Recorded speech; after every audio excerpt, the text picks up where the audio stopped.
How's it going, guys? Welcome to Onslaught Reviews. My name is Adam, and before I get into this review, I just want to say I'm sorry I've been away for like 5 weeks now. I actually wound up tumbling into a black hole, which sent me to a universe where everyone was actually okay with the ending to Game of Thrones. It was just a magical place full of happiness, and it was awesome. So I stayed there for a while, but after 5 weeks of, just pure bliss and happiness, the sadist in me needed to come home so I can, just be miserable again with, just bullshit. Anyway, today we're talking about Annabelle Comes Home. Alright, so, I wasn't really excited for this movie when I first saw the trailer. When I first saw the trailer for this, I was like, oh, God, no, please don't.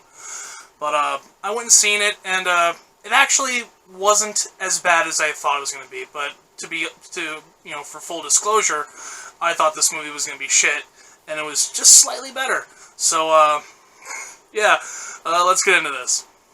Okay, so before I start ripping this movie, I want to talk about a couple of the good things that I found in this movie. One, I really enjoyed the casting of this movie. Everyone in this movie does a really good job with what they're given. Frickin', nothing seems, phoned in from any of the actors, especially, the two actors that play the Warrens and, the little girl that plays their daughter. Everyone does a decent job, and, there's that, and, the general kind of, atmosphere and tone, with the way the movie was shot, was actually not too bad. It very much fits in way with, the other Conjuring movies and stuff like that, so that was positive. Okay, now, let's get into the bits that I didn't like. So, if you guys didn't already know, this is the third film in the Annabelle series, the first being, obviously Annabelle, which was terrible, then Annabelle Creation, which was surprisingly really good, and now we have Annabelle Comes Home. And honestly, it feels like like a very generic kind of haunted house thing that has to do with Annabelle, and frickin', it's a whole bunch of jump scares, and frickin', it didn't really do anything for me. It feels like it's so formulaic.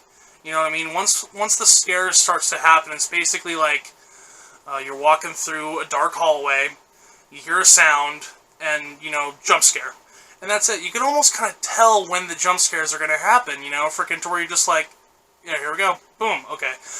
And honestly, frickin', I hate jump scares because all it's really utilizing is sound effects. If you look at any horror movie that frickin' does that with jump scares, it's usually like a loud bang or something, very bassy and just kind of in your face like that. And you can utilize that for fake scares. I've seen it in movies all the time where, like, a character is, like, looking at a picture or something like that and remembering, like, a sad time or something like that, and you think they're alone, but then frickin', boom, jump scare. But it's a fake scare, because it's like their friend, frickin', like, touching their shoulder and then just being startled, and frickin' you're gonna jump because you hear that loud sound.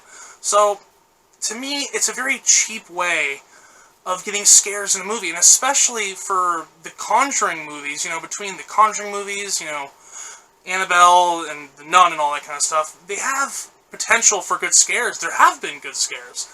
But with Annabelle Comes Home, it just seems unbelievably formulaic, and you just kind of know what's going to happen before it happens, and the whole setup is so expected, and just, it doesn't give you anything new or anything fresh or anything like that. So frickin', as far as like scare factors is concerned, this movie frickin' was just like,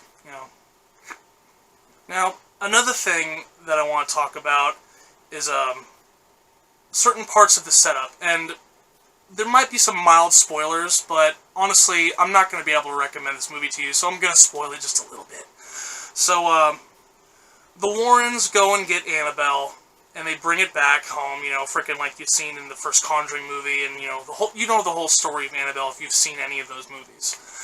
And, like a year passes or whatever, and they basically frickin', the Warren couple, they're going off for, like, a weekend thing, or, like, some shit, and they leave their daughter with their babysitter, their babysitter for her and all that kind of stuff, and she has one of her friends come over, and They just having, there's, supposed to be having, like, a nice night, and frickin', I guess their whole little town is starting to realize that, like, the Warren family, like, deals in spooky stuff, so everyone's kind of, like, going, like, oh, like, is your house haunted? Is your house haunted?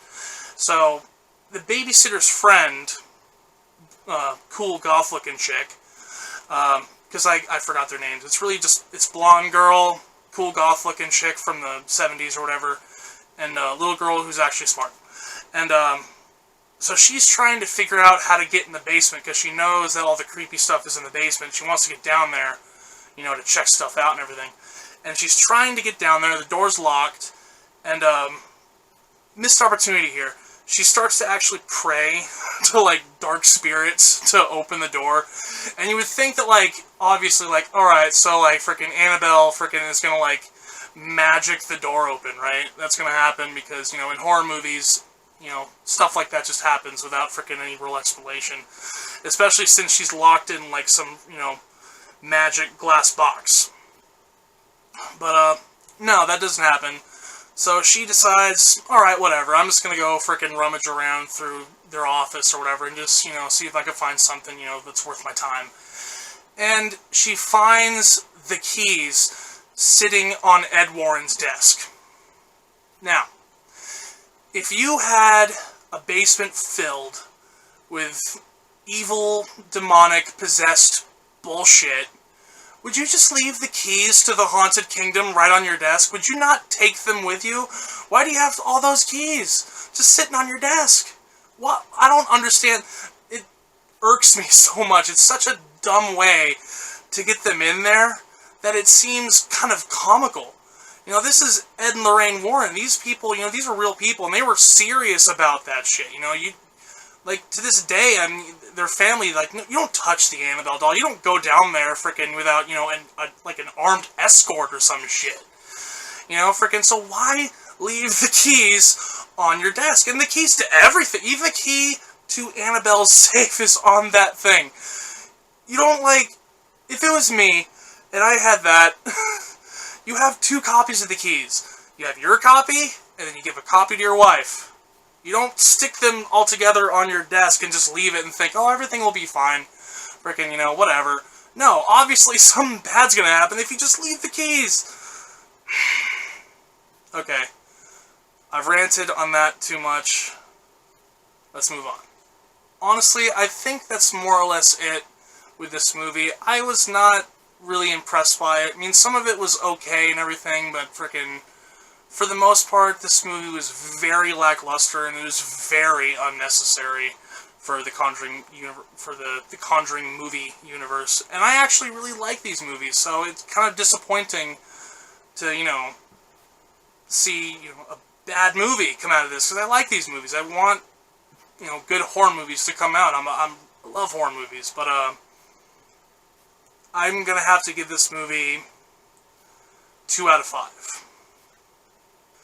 Alright guys, frickin', so that's it for me today. Frickin' stay tuned Wednesday, because I'm going to be doing a review of Spider-Man Homecoming in preparation for Spider-Man Far From Home. I haven't seen it yet, so be prepared for Spider-Man Homecoming on Wednesday, and then this next Saturday or Sunday, a review for Spider-Man Far From Home, and hopefully Midsummer.